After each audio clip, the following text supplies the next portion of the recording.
I finally mentioned to the public that we actually do this, so people may, in fact, watch this, which would be, uh, you know, delightful, but also kind of nuts. So, what's on the docket today, Suzi? What are we going to talk about?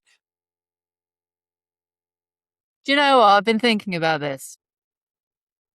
And I wanted to tell you a little story. When I was younger, which obviously wasn't that long ago, Obviously. I can think, obviously, I mean, we're talking last week, no, maybe a little while ago. I remember getting two pieces of advice from two different women about being a woman in the workplace, being a woman who's maybe got quite a strong character in the workplace. And they were so polar opposites that they really stuck with me. Now, the first woman, she ran her own business. She was very successful. She told me that the only way for a woman to get ahead in leadership and business was to continually defer to the men around them and to be sweet and deferential and ladylike. I'm loving the look on your face while I'm telling you this. I think you know me well enough by now that, You are none of those wow, things? I was just like, you are kidding me. Mm-hmm. But then I came to the other piece of advice I had. And that was the only way for a woman to be a leader in business was to actually to outmen the men, be more aggressive, be a complete and utter bitch, be really hard-assed, have no emotions, show no weakness. And again, I thought, what a crock of crap.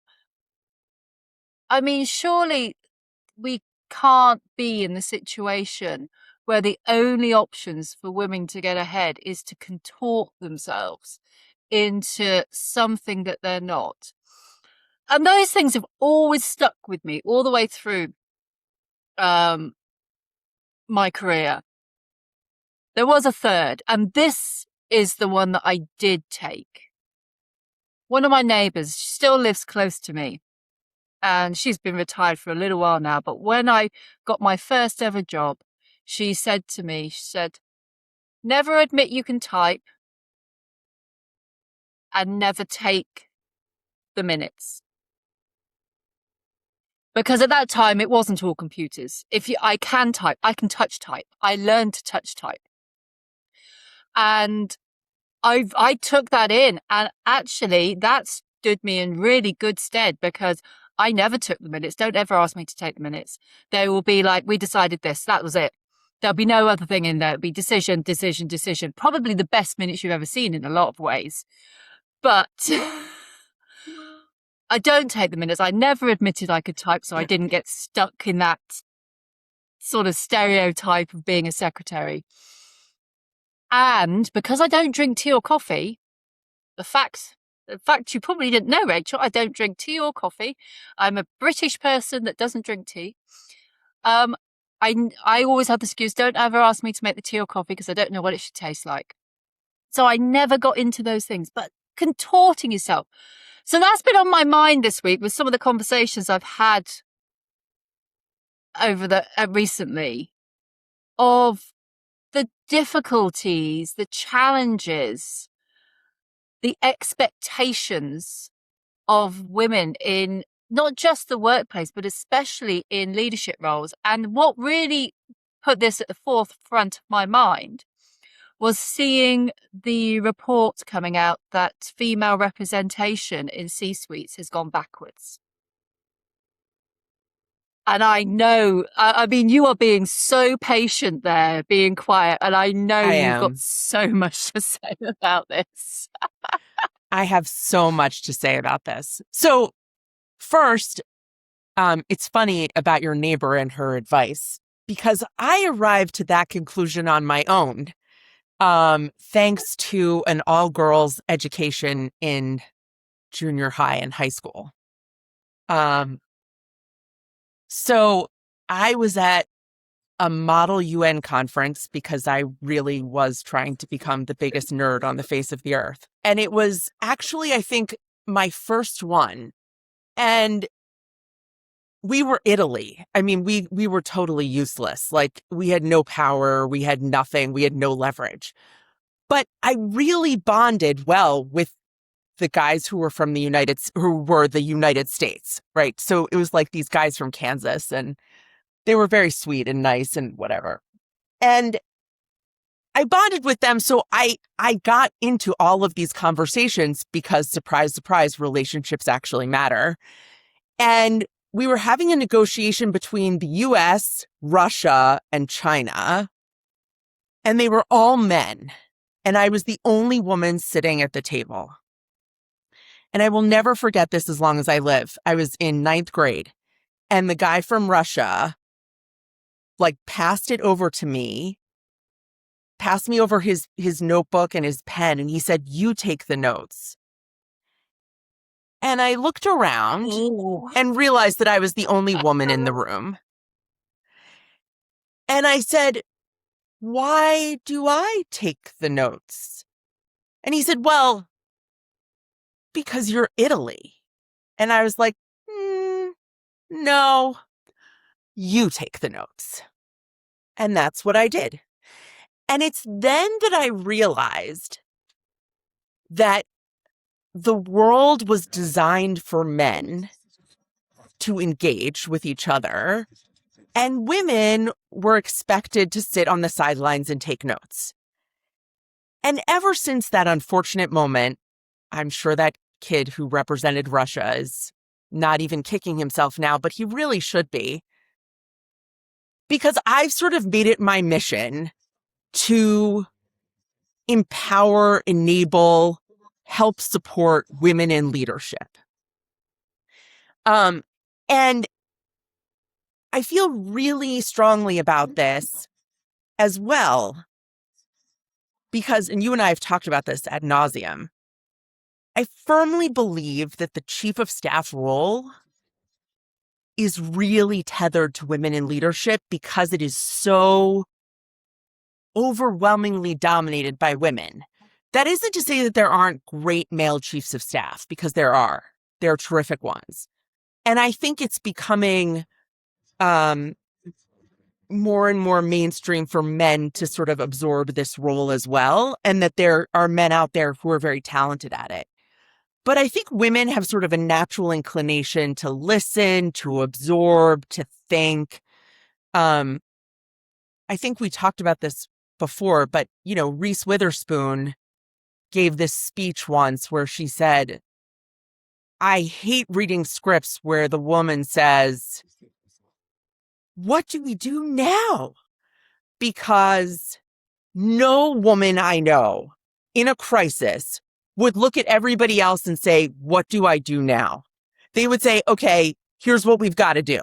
Right? I mean, they sort of like take control of the situation for the most part. Obviously, there are women who can't do that. But, and I really feel like women are tethered to this role right now because they overwhelmingly dominate it. And I have a couple of very provocative theories, which I'm happy to share. One is, Go for it. I think that the chief of staff role becomes sort of the target of the blame game, in part because it's underutilized, it's underleveraged, it's all of those things, right? But with a woman in the role, it's much easier to push them out, right? And actually, I'm going to plug this book once again because I did it last week, which is Shannon Nutter and Julia Carrion wrote this book called Walking on Broken Glass. You can pre-order it. It's coming out in September. And Shannon was really helpful in sort of talking to me about how a certain type of woman gets pushed out overwhelmingly above and beyond everybody else.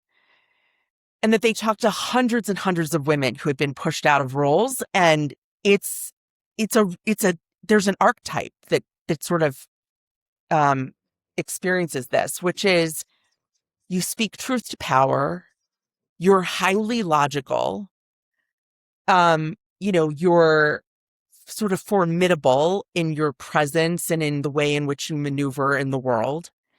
And people find that deeply threatening and annoying. And so, and I actually had two friends where the two of them both got pushed out within like weeks of each other. And I said to them, you know what the problem is? You were trying to get shit done. Like that was the problem. So, I mean, I think there are real issues around making this sort of tethered to women in leadership. And I think that there is sort of a higher probability that chiefs of staff get pushed out because they're women, because it's easy, because it's whatever. That's my first thing. My first provocative comment. My second one, which I go back and forth on, so I will readily admit that I might be wrong here, which doesn't happen often, even though my husband thinks it happens all the time. Which is, I think that the top business school years at the Big Four is really language that's conveying, we want a guy in this role. We want somebody who's a male. And we want... Oh, yeah. So, I go back and forth on it because, candidly, when I did a retreat for one of the Big Four chiefs of staff retreats, it was all women. So that isn't to say that it's necessarily true. It may not be true. You could definitely argue with me that it isn't. But I feel like it's a coded way of sort of saying, we want men in this role, and we want a man who, this isn't about being empathetic and speaking truth to power. This is about your ability to understand financial models and, the sort of traditional male stuff. So those are my two observations when it comes to this. And I'll say one more thing, which is the reason why I think it's so important to get the chief of staff role right is because it is the fastest way to diversify the C-suite as long as women are overwhelmingly chiefs of staff, which they currently are. I've interviewed 150 women. Only if the chief staff role is in the C-suite. That's right. No, that's right. This assumes that the chief of staff role is leveraged correctly, is positioned correctly, is all right. I mean, it has to be sort of the ideal situation. And something I wrote last week on LinkedIn was, and I said this last week too, which is the chief of staff should be the number 2 person in a company. I mean, that's just the reality. So assuming that the number 2 person, right, is the chief of staff, I always compare this to, or I liken it to Sheryl Sandberg's role at Facebook when she first got there, or, it was a couple of years. And she was, you could call her whatever you want. She was clearly A, the adult in the room, and B, she was absolutely Mark Zuckerberg's, I mean, I hate using the right hand analogy because I don't think we're an appendage, but she was the person that Mark Zuckerberg relied on the most. And, Facebook had a bereavement policy that was, I think, something like 48 hours. You had 2 days off and that was it, or something along those lines. I could be wrong about that. And then once Sheryl Sandberg's husband tragically died, and she came to understand how completely disruptive grief is and how difficult it is to maneuver and navigate, she radically transformed Facebook's bereavement policy. I don't remember the specifics, but I know that there was an increase in leave in the amount of time you had. And also there were survivor benefits that you got as part of, if a spouse or, a primary caregiver partner, whatever, if they died, you were entitled to survivor benefits. And it radically transformed the way in which Facebook dealt with grief and death. And it had, because she wrote a book about it too, which is, option B, it had reverberations throughout the tech community, and everybody started to recognize that actually death is enormously difficult. And it's not something you recover from in 24 to 48 hours. And I think she really created opportunities for women at Facebook to, it was a workplace that worked for women and men because she was there and because she was advising Mark, and she made these sort of sweeping decisions around workplace policies. And I'm totally convinced that if you put women in a C-suite position that's a number 2 where they can really impact workforces, I think you'll find that a lot of workplaces are going to work not just for women, but for men as well, because we're about to hit a major caregiving crisis in this country, at least. I don't know if the UK is going to experience the same thing. But in the reality that happens, where men and women have to leave, their jobs to go take care of doctor's visits and, figure out which drugs is which one and what their parents need, because everybody has parents and most people are burdened with, or not burdened, it's a privilege to take care of your parents. But I think that as we move, we're having these really significant debates around returning to work and returning to the office. And I think that women can really make this workable for everybody, but you've got to have a woman in the C-suite. And when you don't, nothing good comes from it, is my personal opinion.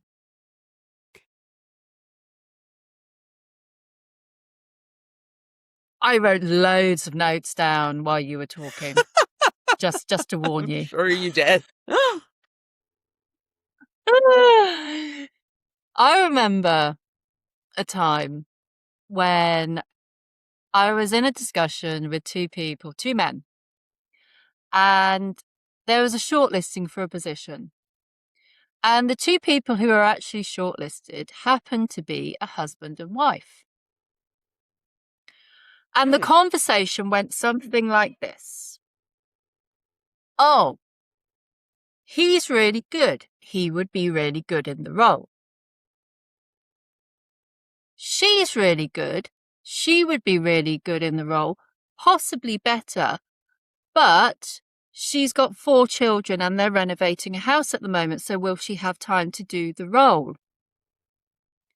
And I'm sat there and I just look at them and I go, did you hear what you just said? And they're like, well, no, what do you mean? I said, they're husband and wife. So if she's got 4 children, he's got 4 children. If she's renovating a house, he's renovating a house. So if it's a factor for her, it's a factor for him. Now, these were not male, chauvinist, sexist, anti-women men. It never is. It never is. It just did not occur to them. And actually, I'm going to give them their due. They were absolutely mortified when again, it's a term I hate, but it is the best one. Their unconscious bias was shown, and they're like, oh my gosh. And I'm going to say, she got the role. Oh, good. But it's so easy. It's so easy to fall into that bias. And the male jobs, I had a job. And actually, one of the people that I had the biggest issues with was actually another woman. And I heard her say, but you're doing a man's job. Oh my God. I'm not doing a man's job. I'm doing a job. And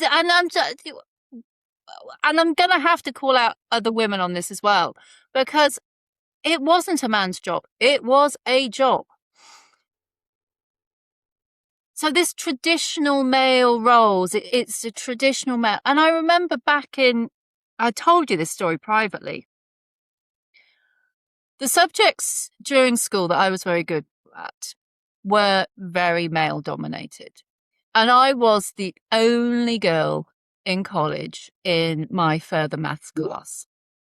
And I had a older lecturer who absolutely said outright that I had no place in that class because I was female. Wow. And I'm going to say, even as a older teenager, that did not hit very well with me. And telling me that I can't do something is a surefire way to make sure that I do. Of course. All of my peers in the class are going to say, they all stuck up for me and said, but if she doesn't deserve to be in here, none of us do, because she's actually better than all of us at this subject. There was a very, very sweet, and I feel a little bit guilty about the revenge, but I don't at the same time. We were set a particularly challenging problem to solve as some homework. And I worked through it. The first time I did it, I went wrong. And I could see I'd gone wrong, so I went back through it, worked out where I'd made the mistake. It was a very easily made mistake, and got to the right answer. So we go back in the next lecture and he asks, right, who's done it? No one puts that. Well, actually, I put my hand up, completely ignores me. No one else had actually managed to solve the equation. So he said, oh, I'll show you on the board. So he's up at the front writing it. And he got to the point where I made this mistake the first time and he made the same mistake. Now, this is the bit that I will admit, my youth made me say this in a tone of voice that I probably wouldn't use now. And I turned around in the class and I said, if you carry on doing it that way, you will get it wrong. Probably not the best way to say it. And his reaction wasn't the best either. He turned around and said, we shall see about that. And well, you know what's going to happen. He carried on. It was wrong. Yeah. And he did turn around and had to ask me to show the whole class how to solve it. That's amazing. His behavior didn't change overnight, but it was more bearable for the rest of that class until I left. And there was a point, probably about... Oh, I'm sorry. That's all right. And there was a point, probably about, going to say 8 years ago, where I was sat in an office and thinking, do you know what? It's got to a point where it's in a good place. Women are able to do more. Some of these stereotypes and biases are disappearing. The only people I was noticing that type of behavior from tended to be older generations. But what I did notice not long after that was it coming back in the younger generations. And it's gone backwards in the last 8 years. So that was one thing. Yeah. But then I was thinking about something that was told to me while I was working in politics. And it was the standard spiel from someone who was trying to recruit more women into standing for elected office. And it was about the different way men and women in general look at job descriptions when they're applying for roles. Oh, this is my favorite. And apparently the research goes that if a man looks at a job description and there's 10 items on the list, they go, oh, I can do 3 of those. Excellent. I'm going to apply. And they do it. Whereas a woman will look at the list and go, I can only do 8, and doesn't apply. Yep. And you know what? Anecdotally, I see that so much. And when part of my role was to encourage more people to look at standing for elected office, which I'm going to admit is not a natural thing for most people. It's really hard. You're putting yourself on display. It's a glorified popularity contest. Yep. And it's really, really hard. And do you know what? It doesn't matter what political persuasion, if you're prepared to stand for an elected office, well done. And this is going to probably mean nothing to many people, but I so wish I lived in Clacton at the moment and I could vote for Count Binface. But there we go. Is that we used to have to give information of how many candidates we had on demographics. And me being me, it was one of those things that I never remembered to do until someone reminded me, oh, can I have your data? And I'm like, oh yeah, I better have a look at what I've got. And invariably it came out that I had 50% men and 50% women. And there was no positive bias to that. The thing that we changed where I was accommodating the different constraints that different people had, whether they were male or female, into stepping into that role. And by changing those constraints, changing the barriers and admitting that, again, it wasn't so much the male, female, it was the individual of what's stopping this person from taking that step. What do we need to do to help encourage them, support them? That's the important bit, support them in doing this. That we found we had more women come forward and actually more men. And I think that brings me back then to the women going through leadership. And it's a conversation that seems to come up more and more again of this expectation, when we talked about it a bit last week, that you are supposed to behave in a certain way if you are going to be an executive, moving into leadership. You are supposed to have executive presence. I mean, that is such a, I am going to swear, it's such a bullshit term. Executive presence, my ass.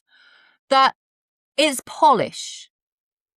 And polish does not mean that you are good at doing a job, that you have great judgment, that you've got really good experience, that you know when everything hits the fan what to do, and you know how not to let things hit the fan, or you are able to make decisions quickly with limited information that still take the organization in the right direction.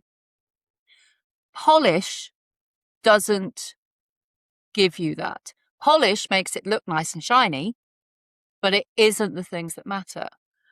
And I think moving away from this expectation of behaving in a certain way, and it's certainly the case in politics that we've got to now behave in a certain way, that we've ended up with these very warped types of politicians that are either just so boring that you want to sleep every time they open their mouths, or they're so controversial. That's because it's the two opposites. The fear of being yourself in those roles, the fear of being yourself in a leadership role, and the expectation that we put on ourselves that we are supposed to behave in a certain way if we hold a certain position. But that then brought me... Sorry, you carry on. I've talked enough. Yeah. So two things that I wanted to raise. When talking about politics, I think here in the US, it's sort of become an interesting thing where I think women are eager. There's been a very interesting conversation where people are much more forthcoming about women in their lives. I mean, there's talk of menopause now sort of everywhere. And also mothering and how difficult and challenging that can be, and sort of the inequities around parenting and the mental load and all of those things. But my sort of deep concern is that, at least in America, in the US, women are desperately trying to sort of figure out, how do we make this work? How do we make it so that, women and men, and it's not a question of gender, except there is a cadre of men out there in political office who very much don't want women in the workplace. And so all of these efforts to bring parity to offices and to bring parity to the workplace, I often say to people, I think before we get to that, we need to address the fact that there are people who don't actually want women in the workforce. And that is a much bigger problem and a much thornier challenge than, it's just there's some inequities here. The second thing that I'm going to say is, because your comment at the beginning about the mother, husband and wife,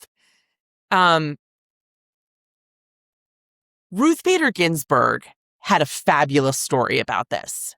She was a Jewish woman on the Supreme Court. I was a Jewish woman who wanted to be a lawyer. So naturally, the minute she was appointed, I was completely obsessed. Well before she became sort of an icon and all of those things. And I heard her talk multiple times. And she had a famous story where she talked about how her son was a real rabble-rouser. He would get into trouble, and he was always wreaking havoc and creating problems. And the school, his, elementary school, called her every single time he got into trouble. And at some point, she said, "Hi, I am actually quite busy," because she was litigating enormously important cases around making sure that women had the right to, say, open a credit card, because my mother couldn't do that in her very early years. This is a very recent phenomenon that women are able to open their own credit. It's unbelievable to me, but it's true. I'm going to say Anyway, that I actually looked that up not long ago. It surprised me how recent it was in the US. Oh, it's insane. It's completely insane. Yeah. And she said to the administrator at the school, she said, "I'm quite busy. And you know what? My son has another parent. You should really call him the next time my son creates any sort of trouble." And she hung up the phone. Now, here's what's interesting, is that the school stopped calling, period, because they felt that his job was actually more important than hers, and they didn't want to bother him. So you can imagine how infuriating this is. And this will be a true test of whether my husband actually watches these things, because I put him down as the primary contact on all of our documentation for our son, because he's the one that should get contacted first. And he finds this enormously annoying. And I don't care, because we're both busy. We both are doing important things in the world, and we both are parents to this child. So I just think it's really incumbent upon women in particular to sort of recognize that there are serious biases within systems, organizations, all sorts of things, right? And then huge, and sort of try to circumvent them. And look, we only have a few more minutes, but we haven't even talked about Black and brown women who deal with a whole set of challenges.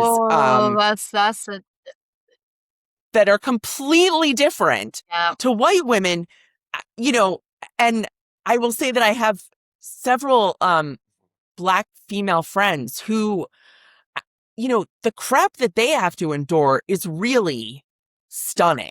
I mean, it's shocking to me that we are still in a place where, you know, black and brown women don't have are not seen as sort of emotionally, socially, intellectually equivalent to anybody else.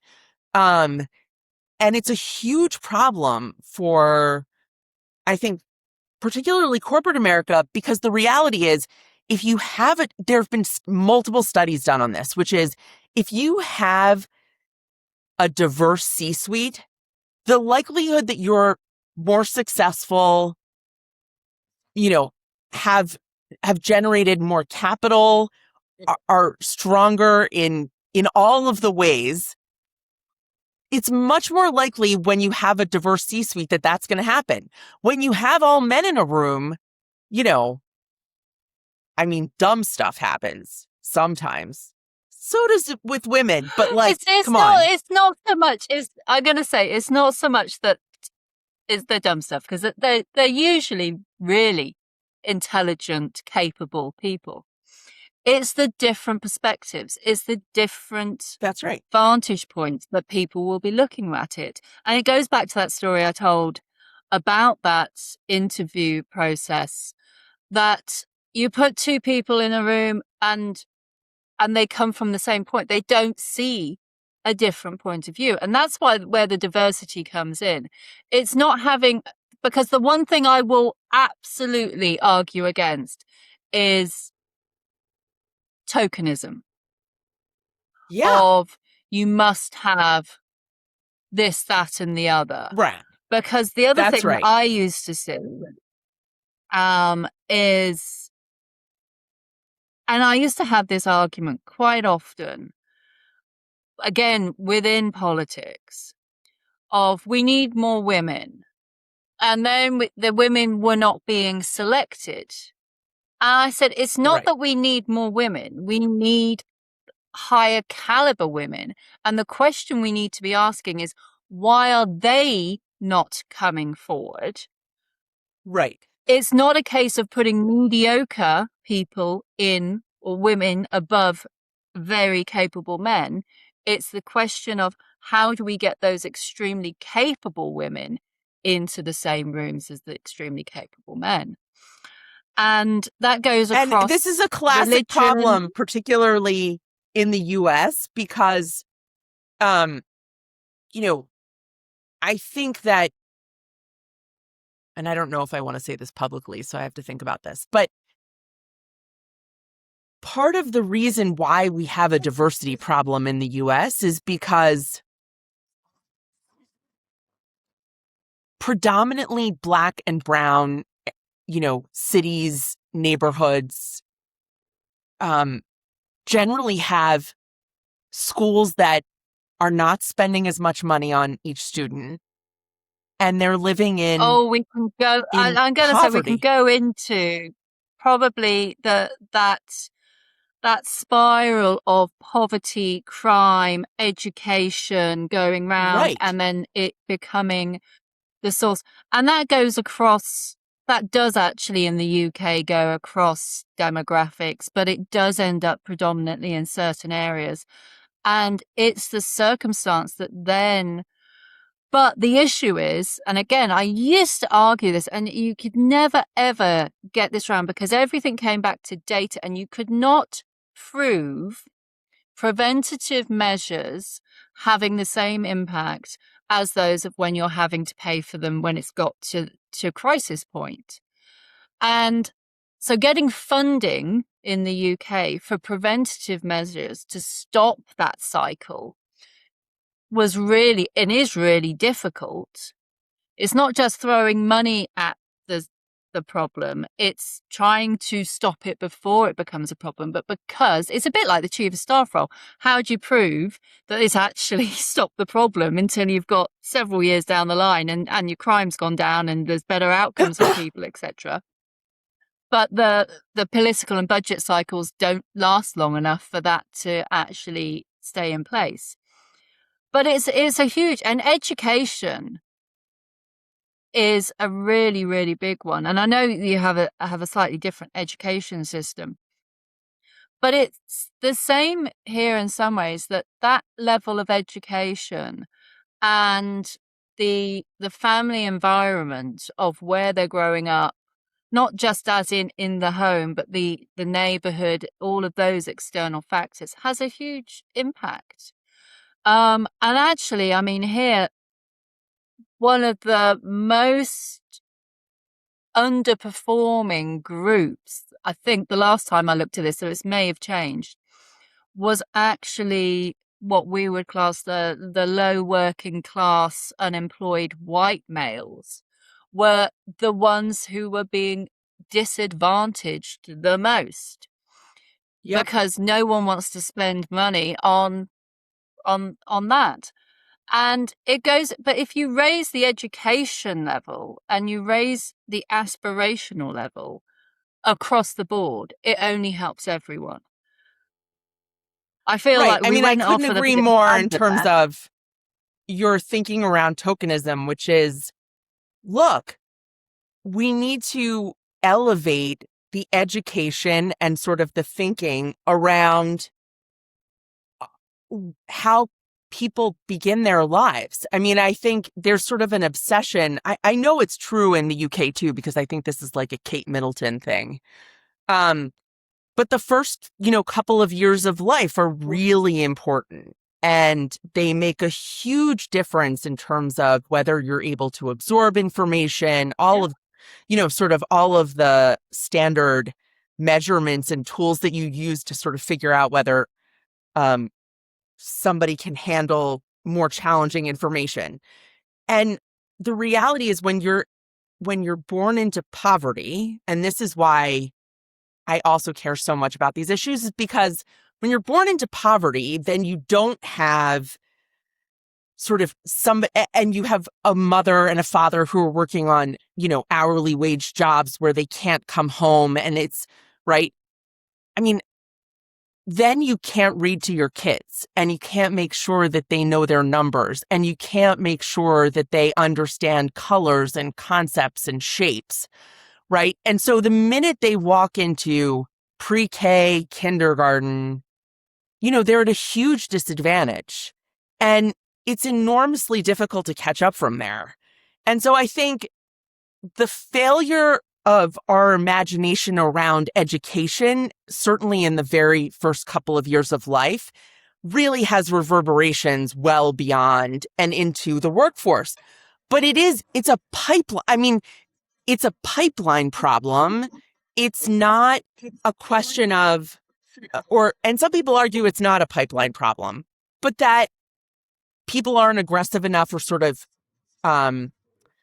imaginative enough in terms of how to get people into the pipeline, right?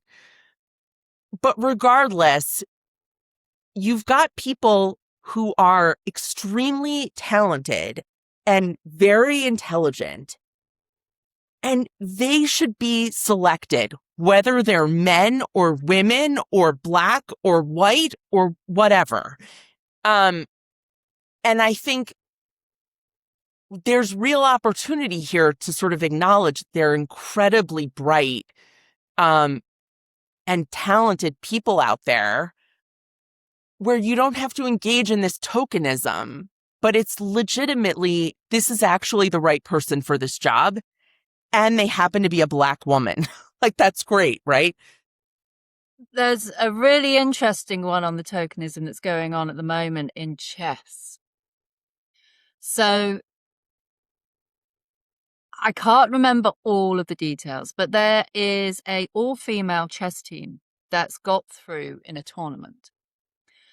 And girls, women are quite underrepresented in chess. I love Yes, they chess. That are. doesn't surprise you in the slightest that I love No, it chess. doesn't. And No. the rules state, and this was done to encourage more girls into chess, that each team had to have at least one girl, one boy. So basically, it was done to have one girl on the team. And now this all-girl team has got through, and they are being faced with having to remove one of their players to put a boy in their place. Oh. I mean, rather than change the rules of saying it needs, I mean, it's a really simple fix of saying, if the reason it was done was to encourage more females into chess, then the rules just need to be changed to say at least one female in the team. And it's really annoying that it's got to that point where you'll have others arguing, well, it's equality. If you've got to have one woman, you've got to have one male. So it's sort of the tokenism, but it's not. And it's when those good intentions completely then backfire. And I've seen it again in other teams, in leadership roles. They say, oh, we can't have that. It'll end up that every person running that is females. Like, but no one has an issue if they're all men. But you do have an issue if they're all women. And there has to be some sort of balance, some sort of common sense. I mean, when the whole thing was going on about toilets in this country, common sense is really underrated. And we should apply a little bit of common sense to some of these things. When you have a full team of girls who are doing really well at chess, we don't want to penalise one of them because of a rule that was put in place to encourage more girls to play chess. And it just really annoys me on that tokenism bit that I get the good intentions. I get the reason why it's to sort of force the thinking and force some of it. But it's not always the best thing to do. And we're going to have to end it there because we have another meeting.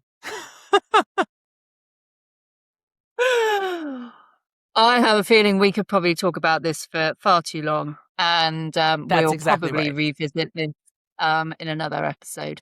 But anyway, if you've sure. listened that far, we'll be back on our Thanks little for joining soapboxes us. soon. See you later. Bye.